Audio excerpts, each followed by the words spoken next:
여러분 안녕히 주무셨습니까? 가장 빠르게 만나는 글로벌 뉴스 분석 굿모닝 530 글로벌 1부 시작하도록 하겠습니다. 자, 지난 밤 사이에 미국 증시가 3대 지수 모두 올랐습니다. 그 가운데서 다우 지수의 상승 탄력이 가장 좋았고요. 나스닥 지수는 상승 탄력이 다소 저조한 모습이었습니다.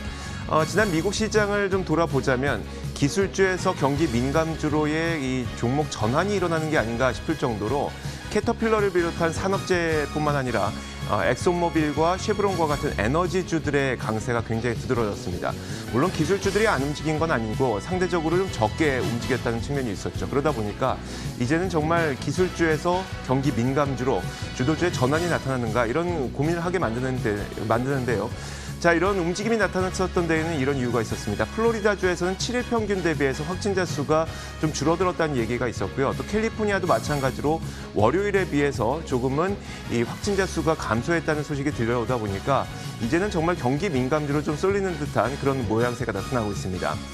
자, 이런 가운데 실적 발표했던 몇몇 기업들이 있습니다. JP모건과 웰스파고 같은 주요 금융주가 실적을 발표했는데 엇갈린 실적이 나왔습니다. JP모건은 팬데믹에도 불구하고 거의 기록적인 이익을 기록을 했고요. 반면에 웰스파고의 경우에는 주택담보대출을 많이 다루다 보니까 팬데믹 당시에는 주택담보대출을 어느 누구도 받으려고 하지 않았었겠죠. 이 때문에 안 좋은 실적이 나타났습니다. 자, 이렇게 엇갈린 실적, 이런 가운데서 경기 민감주로의 쏠림, 이런 것들이 나타났습니다. 어떤 일들이 있었는지 지금부터 정리해드리도록 하겠습니다. 굿모닝 530 글로벌 1부 바로 출발하겠습니다.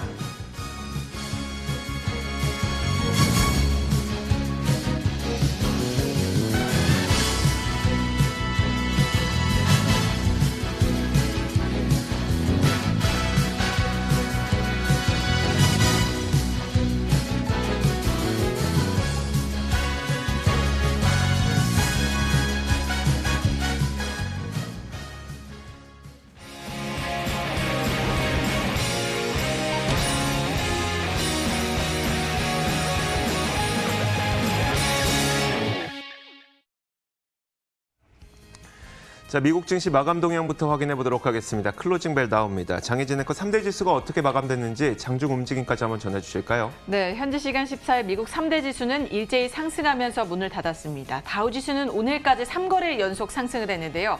최근에 강한 상승 흐름을 보여주고 있는 기술주들도 상승을 했지만요. 이날 산업주들이 강한 상승세를 보이면서 시작은 상승 탄력을 받은 것으로 보입니다. 이날 기업들의 실적이 엇갈린 가운데 코로나19 확산 상황과 미중 갈등 등 여러 악재가 있긴 했지만요. 다행히 캐터필러와 엑소모빌, 쉐브론 등이 이날 강세를 보이면서 지수 상승을 이끌어줬습니다. 먼저 기업들의 실적 발표가 본격적으로 시작된 가운데 엇갈린 결과들이 나오면서 시장에 뚜렷한 방향성을 제공하지 못한 모습이었습니다. 장 초반에는 조금 흔들리는 모습이었는데요. 개장 전 발표된 기업들의 실적 발표 내용을 표로 함께 보시면요.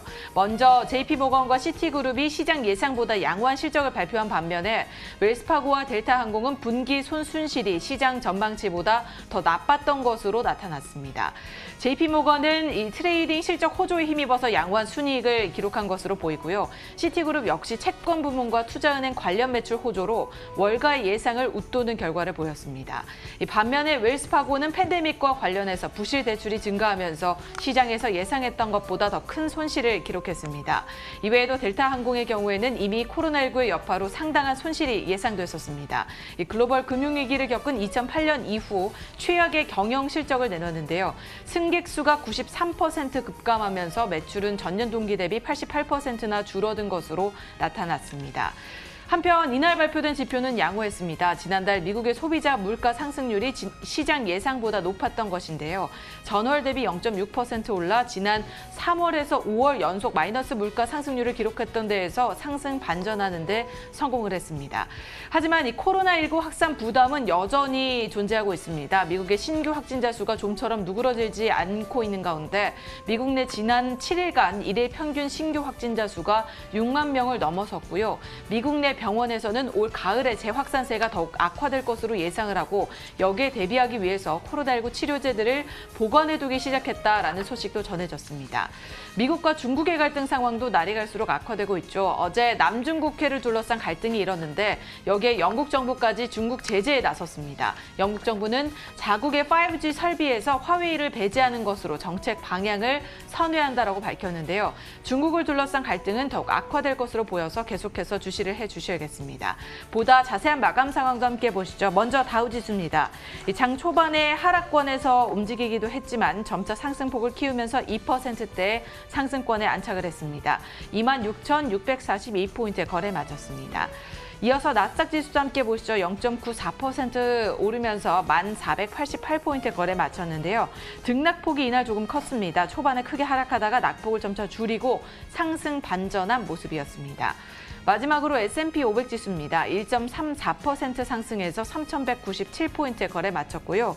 역시나 후반부에 힘을 받은 모습이었습니다. 이렇게 3대 지수 실적이 엇갈림에도 불구하고 여러 가지 요인들이 작용하면서 모두 상승 마감을 해줬는데요.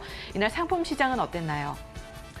자, 상품 시장에서 큰 변화는 없었습니다. 국제 유가가 소폭 올랐지만 이것은 하루하루 등락을 거듭하는 가운데의 움직임으로 보이고 나머지 금이라든지 채권 그리고 달러 인덱스도 아주 큰 움직임은 없었습니다.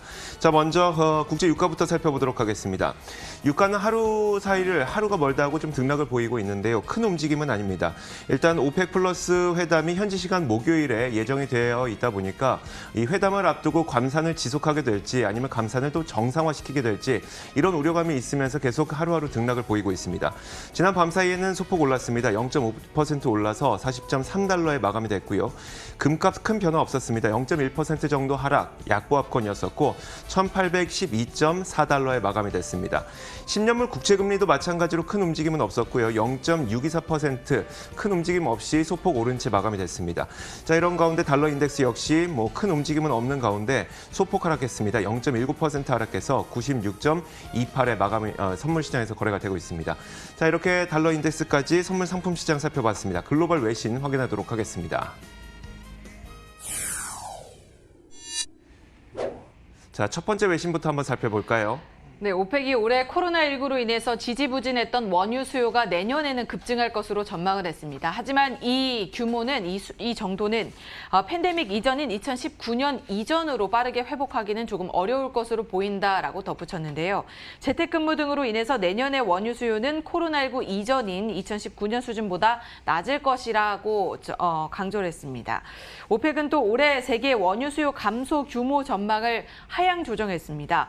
기존보다 하루 10만 배럴 줄인 하루 평균 890만 배럴로 보고를 했는데요. 그 배경으로는 코로나19 재유행을 꼽을 수 있겠습니다. 최근 코로나19 2차 유행에 대한 우려가 부상하고 있는 가운데 경제 재개에 나섰던 곳들도 다시 봉쇄하는 것을 고려하고 있죠. 그만큼 경제 회복도 더딜 것으로 예상이 되고 있는데요. 따라서 오펙은 보고서에서 2차 파동은 원유 시장의 회복과 경제 회복을 방해할 수 있다라고 지적을 했고요. 이들은 시장이 내년에 반등하기 전에 올해 하반기에 계속해서 점진적인 안정세를 나타낼 것이라면서 다만 내년 전망에 대해서는 상당한 불확실성이 있다고 말하기도 했습니다. 추가적인 하방 압력에 따라서 원유 수요 감소 전망은 또다시 하향 조정될 수 있지만 지금까지는 내년에는 회복할 것으로 기대가 되고 올해까지는 약간의 안정세를 나타낼 것이다라고 강조했습니다. 자, 지난 밤 사이에 미국 내에 있는 15개 주에서 2024년부터 거의 모든 트럭을 전기 트럭으로 교체하는 공동 양해각서를 체결했습니다. 자, 그리고 2050년이 되면 이제 디젤 트럭을 아예 시장에서 퇴출시키는 방안까지도 이 공동 양해각서는 내용을 담고 있는데요. 그 세부 내용을 살펴보면 이렇습니다. 일단 2024년부터 시작해서 2045년까지는 거의 모든 트럭을 전기 트럭으로 교체하는 내용이 담겨 있습니다. 여기에는 대형 픽업 트럭이라든지 밴, 그리고 택배 차량, 스쿨버스와 일반 버스까지 모두 다 포함되기 때문에 디젤 연료를 사용하는 모든 거의 대형 차량들은 다 포함이 된다고 생각하면 될 것 같고요. 자, 이런 차량들을 전기차뿐만 아니라 수소연료 전기차까지 포함이 되겠죠. 제로 에미션, 즉 배출가스 제로 차량으로 교체하기로 하겠다는 그런 내용이 담겨 있는 겁니다. 2024년을 시작으로 이제 2030년까지에는 전 차량 가운데 30%를 판매할 때 배출가스 제로 차량으로 판매하는 내용이 담겨 있고요. 또 2045년에는 거의 모든 대형 트럭을 전기차 혹은 제로 에미션 차로만 판매하는 내용이 담겨 있습니다. 트럭과 버스는 미국 내 자동차 판매 시장에서 약 4% 정도밖에 차지하지 않고 있습니다. 그렇게 많은 판매량은 아닌데 그럼에도 불구하고 배출가스가 차지하는 비중이 25%로 높다 보니까 이런 움직임을 요구하는 목소리가 굉장히 높았었고요. 최근 전기 트럭 업체들이 시장에서도 많은 관심을 받고 있죠. 그 가운데 눈에 띄는 것들은 당연히 테슬라는 당연하고요. 리비안이라는 기업도 있고 니콜라, 여기에다 GM도 전기 트럭을 만들고 있기 때문에 이런 기업들이 이런 움직임의 수혜를 받을 수 있을 것으로 보입니다. 뿐만 아니라 이 전기 트럭을 이용하게 되는 기업은 아마 대부분 배송을 하는 업체들이 될 것 같은데요. 월마트나 UPS 아니면 아마존 이런 기업들도 배송을 많이 하는 주요 업체들이 전기 트럭 구매를 늘리겠다고 이미 밝힌 바가 있기 때문에 국내외 가릴 것 없이 전기 트럭과 관련해서도 관심 가지면 좋을 것 같습니다. 네, 다음으로 종목 소식 이어갑니다. 최근에 숨가쁜 장세를 보여줬던 기술주들에 관련된 소식인데요. 연일 사상 최고치를 기록했던 이 대형 기술주들이 여기에 대해서 과매수 상태라는 지적이 일고 있습니다.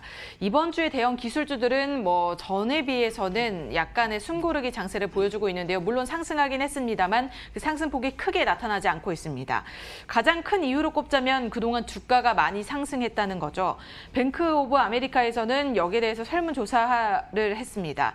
전문가들은 설문조사 결과에 따르면 조금은 엇갈린 의견을 보이고 있는데요.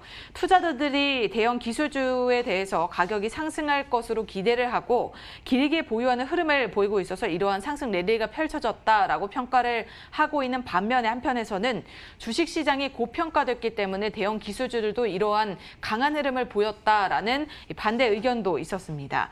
응답자의 74%는 특정 주식에 대한 거래가 과하게 이뤄지고 있다라고 지적을 했고요. 매수세가 역대 가장 긴 기간 동안 유입이 됐다라고 설명을 했습니다.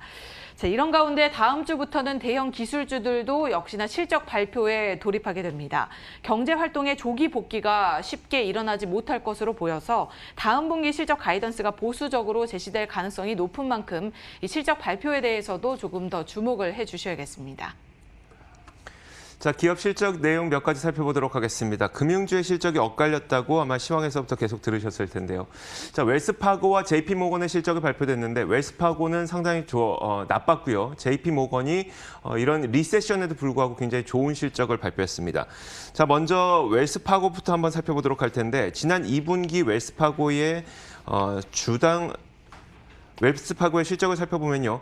24억 달러의 분기 순손실을 기록했습니다. 주당 순손실로 따져봤을 때도 마이너스 66센트를 기록하면서 시장에서는 20센트 정도의 적자를 예상을 했었지만 손실을 예상했지만 이보다도 훨씬 더 높은 손실을 기록한 겁니다. 총 매출도 178억 달러를 기록해서 예상치 184억 달러에 못 미쳤고요. 이보다 더 시장을 실망시켰던 것은 바로 배당금 삭감 내용이었습니다. 배당금을 10센트로 삭감한 다고 밝히면서 시장에서 주가는 크게 하락한 채 마감이 됐는데 반대로 이 JP모건은 굉장히 좋은 실적을 발표했습니다. 자, JP모건을 한번 살펴보면 총 매출이 338억 달러를 기록했는데요. 사실 JP모건의 분기 총 매출은 분기별로 계속 살펴봐도 코로나 이전에도 300억 달러를 넘는 경우는 그렇게 흔치 않았습니다. 그런데 코로나 팬데믹에도 불구하고 338억 달러를 기록했다는 것은 굉장히 기록적인 실적을 팬데믹 당시에 기록했던 것으로 나타났고요. 주당 순이익도 1.38달러를 기록해서 시장 예상치였던 1.19달러를 상회했습니다. 자, 이 두 기업에 대한 평가를 한번 들어보면은 웰스파고의 경우에는 미국에서 주택담보대출을 가장 많이 하다 보니까 팬데믹 당시에 주택 거래를 할 수가 없었죠. 이 때문에 웰스파고는 실적이 좋지 못했고 JP모건은 제이미 다이먼 회장이 IB몬과 리테일 부문을 강화하면서 리세션에도 불구하고 좋은 실적을 냈다고 평가되고 있습니다. 자, 이렇게 글로벌 외신 살펴봤습니다. 맨해튼 나우 이어가도록 하겠습니다.